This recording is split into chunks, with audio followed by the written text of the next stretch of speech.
You're driving home, windows down, turbo whistling nicely. You go to overtake, put your foot down, and suddenly that whistle turns into a grinding scream. Power drops, the dash lights up. By the time you roll into the shop, the mechanic doesn't even look surprised.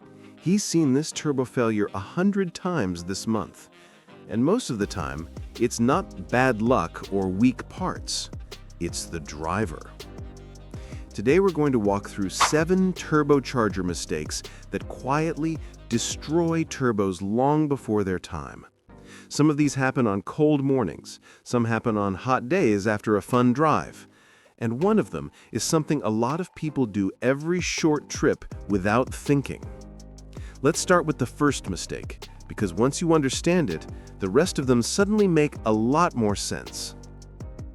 Mistake number 1, hammering the throttle on a cold engine. A turbo lives on oil. That thin film of oil is the only thing standing between a happy, floating turbo shaft and metal grinding itself to pieces at over 100,000 RPM. When your engine is cold, that oil is thick and slow. It hasn't fully reached all the tiny oil channels yet, especially the ones feeding the turbo. If you start the engine, wait 5 seconds, and then floor it onto a main road, you're asking a cold, half-lubricated turbo to spin at insane speed. For a while, it works. The car feels strong. The turbo spools. Life is good. But inside, the bearings are getting scratched, the shaft is getting tiny wear marks, and the clearances are slowly opening up. Months later, you get shaft play, noise, smoke, and an expensive bill. Give your engine a minute or 2 of gentle driving after a cold start.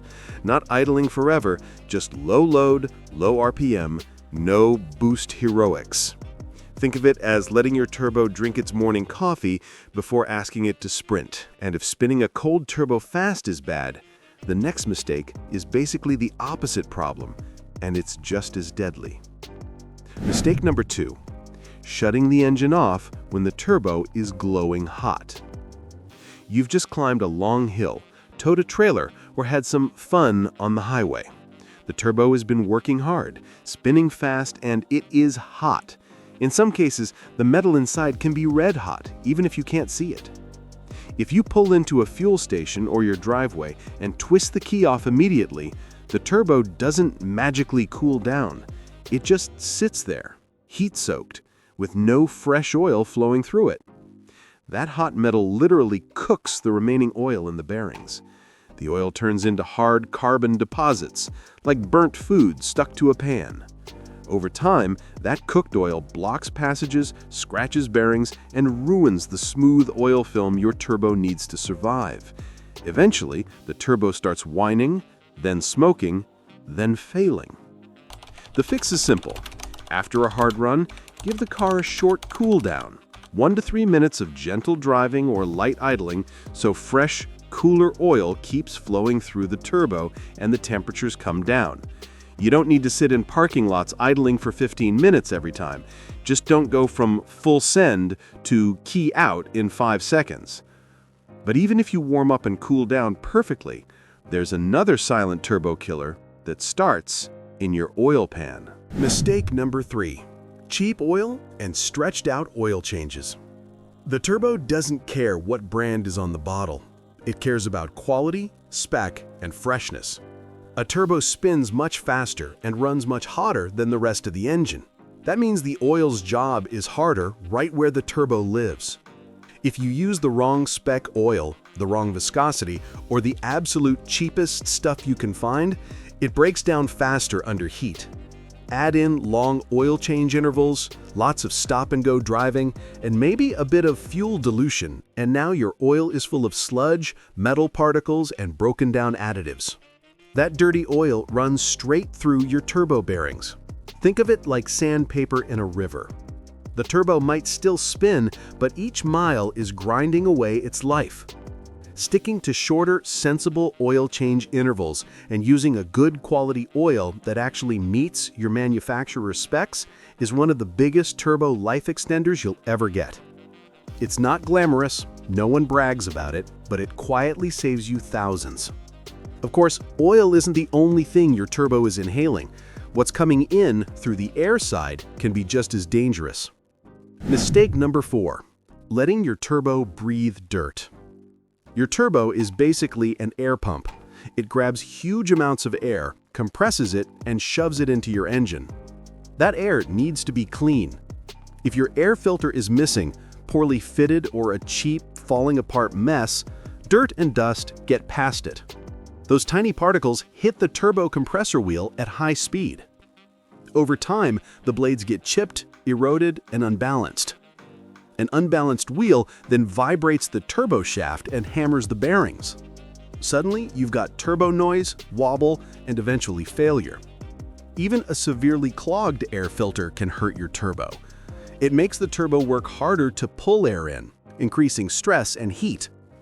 So you don't want an open, unfiltered intake, and you also don't want a filter that's been ignored for 80,000 kilometers. Check that your intake system is sealed, the filter is decent quality, and it's replaced or cleaned on schedule. Your turbo wants clean air, not sandblasting. But what if the air is clean and the oil is fresh, yet the turbo is still under attack? Sometimes the danger comes from numbers on a laptop screen. Mistake number 5. Chasing big boost with bad tuning. Modern engines are controlled by software.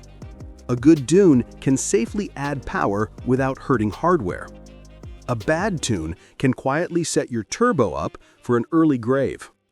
Overboosting beyond what the turbo was designed for drives shaft speed through the roof. That means higher temperatures, higher bearing loads, and higher stress on everything from the compressor wheel to the turbine. Some cheap power tunes simply crank up boost and fuel without properly managing exhaust gas temperatures, knock control, or turbo speed limits. The car might feel amazing for a while, but inside, the turbo is living on borrowed time. If you want more power, work with a reputable tuner who understands your specific turbo, logs data, and respects the mechanical limits of the hardware. A safe 20% gain that lasts 200,000 kilometers is worth more than a wild 40% jump that destroys parts in a year. Even with a stock tune, there's another habit that quietly punishes turbos every single day, especially in city traffic and towing. Mistake number 6. Lugging the engine at low RPM with heavy load.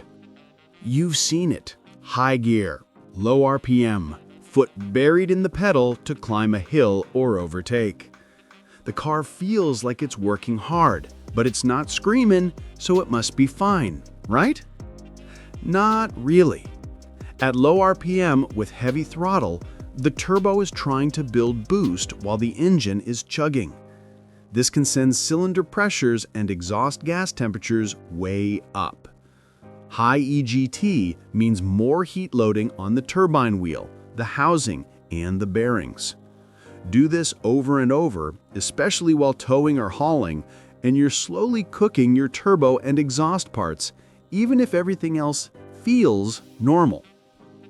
Instead, drop a gear and let the engine rev a bit more. Keep it in a range where it can breathe, burn fuel cleanly, and share the load between the engine and turbo, instead of asking the turbo to do all the heavy lifting. But even if you avoid lugging, tune safely, and treat your turbo with respect, there's still one more mistake that catches people off guard. They hear warnings, see small signs, and drive on anyway. Mistake number 7. Ignoring early warning signs and small leaks. Turbochargers almost never fail out of nowhere. They whisper before they scream. A faint new whistle, a soft siren noise, a bit of blue or gray smoke under boost, a light mist of oil around intercooler pipes, a slow drop in power. These are all early warning signs. Small oil leaks in turbo feed or return lines can slowly starve the bearings. A tiny boost leak means the turbo has to spin faster to hit the same requested pressure. A clogged crankcase breather can push oil where it shouldn't go. None of these feel dramatic on day one. The car still drives. Life is busy. You ignore it. Months later, the little noise becomes a loud siren. The small oil stain becomes clouds of smoke. Now you're not talking about a cheap hose or a simple gasket.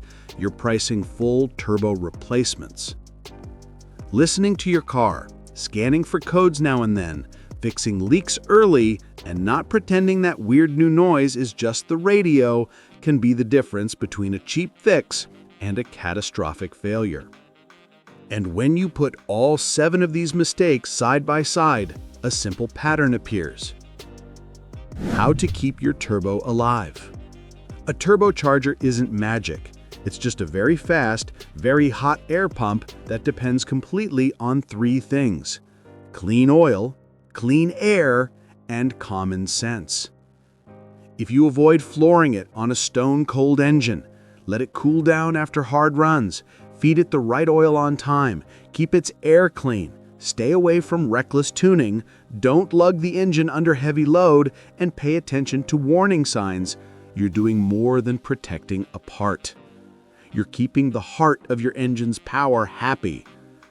Treat your turbo well, and it will quietly do its job for years, giving you that satisfying surge of boost every time you ask for it. Ignore these basics, and sooner or later, you'll be standing in a workshop, staring at a broken turbo on a bench, wondering how it all went wrong. Now you know the truth. The life of your turbo isn't decided in the factory. It's decided every day by how you drive.